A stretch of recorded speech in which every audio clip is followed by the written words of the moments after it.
चाहती हूँ कि यूपी में 9 विधानसभा की सीटों पर हुए उपचुनाव में इस बार जो वोट पड़े हैं और उसके बाद जो कल नतीजे आए हैं तो उसको लेकर अब ये आम चर्चा है।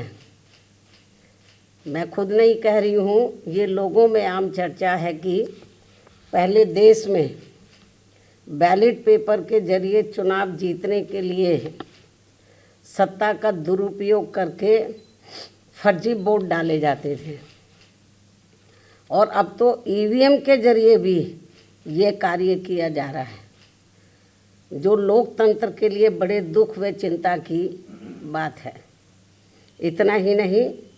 बल्कि देश में लोकसभा व राज्यों में विधानसभा आम चुनाव के साथ साथ खासकर उपचुनावों में तो अब ये कार्य काफ़ी खुलकर किया जा रहा है और ये सब हमें हाल ही में हुए यूपी के उपचुनाव में काफ़ी कुछ देखने के लिए मिला है। और इस बार महाराष्ट्र स्टेट में विधानसभा के हुए आम चुनाव में भी इसको लेकर काफ़ी आवाज़ें उठाई जा रही हैं। ये अपने देश में यह लोकतंत्र के लिए बहुत बड़ी खतरे की घंटी भी है। ऐसी स्थिति में अब हमारी पार्टी ने ये फैसला लिया है कि जब तक देश में फर्जी वोटों को डालने से रोकने के लिए देश के चुनाव आयोग द्वारा कोई सख्त कदम नहीं उठाए जाते हैं तो तब तक हमारी पार्टी देश में खासकर अब कोई भी उपचुनाव नहीं लड़ेगी। मैं उपचुनाव की बात कर रही हूँ, बाई इलेक्शन की। तो तब तक हमारी पार्टी देश में खासकर अब कोई भी उपचुनाव नहीं लड़ेगी। जबकि आम चुनाव में जब जनरल इलेक्शन होते हैं, जबकि आम चुनाव में इस मामले में थोड़ा बचाव जरूर हो जाता है, क्योंकि इनका अर्थात सरकारी मशीनरी का सत्ता परिवर्तन के डर की वजह से जब जनरल इलेक्शन होता है, जो पार्टी पावर में होती है ज़रूरी नहीं है कि वो पार्टी पावर में फिर से लौट के आ जाए, दूसरी पार्टी भी आ सकती है। तो फिर वो जो सरकारी मशीनरी है वो थोड़ा घबराती है। जबकि आम चुनाव में इस मामले में थोड़ा बचाव जरूर हो जाता है, क्योंकि इनका अर्थात सरकारी मशीनरी का सत्ता परिवर्तन के डर की वजह से आम चुनाव में इनका जनता पर कोई ज़्यादा दबाव या डर आदि नहीं होता है, जिसे खास ध्यान में रखकर हमारी पार्टी देश में लोकसभा व राज्यों में विधानसभा के आम चुनाव तथा स्थानीय निकायों के भी चुनाव पूरी तैयारी व दमदारी के साथ लड़ेगी। इसके साथ ही यहाँ मैं ये भी कहना चाहती हूँ कि यूपी में सन 2007 में बीएसपी की अकेले ही पूर्ण बहुमत की सरकार बनने के बाद से कांग्रेस, बीजेपी व इनके समर्थक सभी जातिवादी पार्टियाँ ये सोचकर काफ़ी घबराने लगी थी कि यदि बीएसपी केंद्र की सत्ता में आ गई तो फिर बाबा साहब डॉक्टर भीमराव अम्बेडकर का व इनके अनुयायी रहे मान्यवर श्री कांशीराम जी का भी हर मामले में अधूरा रहा सपना जरूर साकार हो जाएगा,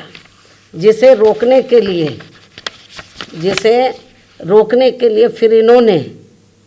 अंदर अंदर आपस में मिलकर ये जो जातिवादी पार्टियां हैं, कांग्रेस, बीजेपी कंपनी के जो लोग हैं, फिर इन्होंने अंदर अंदर आपस में मिलकर व पर्दे के पीछे से खासकर दलित समाज में से बिकाऊ व स्वार्थी किस्म के लोगों के जरिए अब इन्होंने अनेकों पार्टियां बनवा दी हैं सन 2007 के बाद से, जिनको चलाने व चुनाव लड़ाने आदि पर पूरा धन इन्हीं पार्टियों का लगता है। तभी ये पार्टियां कई कई दर्जन गाड़ियों को साथ में लेकर चलती हैं और अब तो ये हेलीकॉप्टर व प्लेन से चुनावी दौरा भी करते हैं। ऐसी लोगों में ये आम चर्चा है। जबकि हमारी पार्टी बीएसपी इसके लिए पार्टी के लोगों से बीएसपी सदस्यता आदि के जरिए अपना खर्चा खुद उठाती है। यहाँ ये भी गंभीरता से सोचने की बात है। और इतना ही नहीं, बल्कि फिर ये विरोधी पार्टियाँ अपने राजनीतिक लाभ के लिए उनके हिसाब से उनसे उम्मीदवार खड़े करवा के अब बीएसपी को कमज़ोर करने में लगी हैं। इसके साथ ही अब तो इन बिकाऊ व स्वार्थियों को मजबूती देने के लिए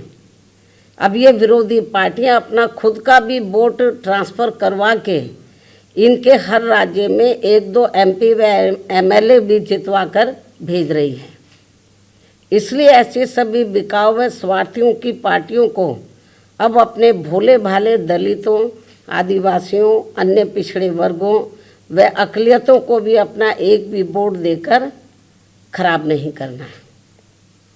ये सब हमें अभी हाल ही में हरियाणा, महाराष्ट्र, झारखंड के हुए विधानसभा आम चुनाव के साथ साथ यहाँ उत्तर प्रदेश में भी 9 विधानसभा की सीटों पर हुए उपचुनाव में काफ़ी कुछ देखने के लिए मिला है। ऐसे में अब इन सभी वर्गों के लोगों को इन्हें जाति, बरादरी, रिश्ते नातों, यार दोस्तों आदि के भी चक्कर में न पड़कर अपना वोट ऐसी किसी भी पार्टी को नहीं देना है, बल्कि अपनी एकमात्र हितैषी पार्टी बीएसपी को ही अपना वोट देना है, जिसकी नीतियों व कार्यशैली को इन्होंने यूपी में, यानी कि जो वीकर सेक्शन के लोग हैं, इन्होंने यूपी में बीएसपी के, वैसे तो सर समाज के लोगों ने आजमाया है, इन्होंने यूपी में बीएसपी के नेतृत्व में 4 बार बनी सरकार में भी काफ़ी कुछ आजमाया है। इसके साथ साथ इन सभी वर्गों के लोग अब पुनः सत्ता में आने के लिए विरोधी पार्टियों की इन सभी साजिशों से हमेशा सावधान रहना है और आपस में भाईचारा पैदा करके अपनी पार्टी बीएसपी को हर मामले में ज़रूर मजबूत बनाना है तथा इनकी इन सभी साजिशों से ये लोग हमेशा सावधान भी रहें। वर्तमान में समय की यही मांग है और सर्वजन हिताय व सर्वजन सुखाय के लिए इसकी ये खास ज़रूरत भी है। और अब मैं विरोधियों की इन सभी साजिशों के बीच अपनी पार्टी के लोगों ने अपने उम्मीदवारों को यहाँ उत्तर प्रदेश में, महाराष्ट्र में, झारखंड में और ख़ासकर उत्तर प्रदेश में जो 9 विधानसभा की सीटों पर बाई इलेक्शन हुए, तो इन सभी सीटों पर अपनी पार्टी के लोगों ने अपने पार्टी के उम्मीदवारों को जिताने के लिए जो पूरे जी जान से कोशिश की है, तो उनका मैं पूरे तय दिल से आभार प्रकट करते हुए अब मैं अपनी बात यहीं समाप्त करूं। लेकिन इससे पहले मैं यूपी सरकार को ये भी कहना चाहूँगी, कल यूपी में उपचुनाव को लेकर आए अप्रत्याशित नतीजों के बाद से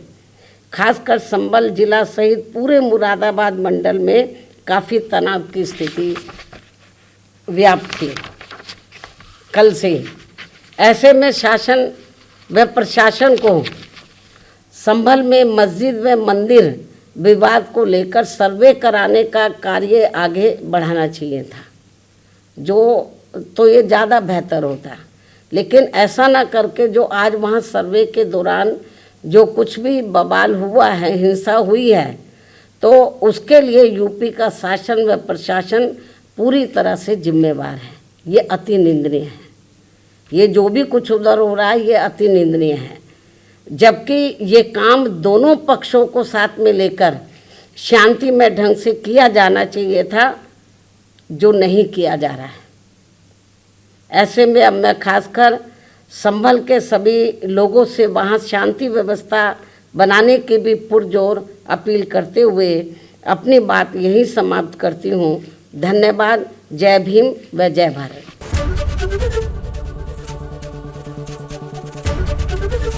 एबीपी गंगा, खबर आपकी, जुबान आपकी।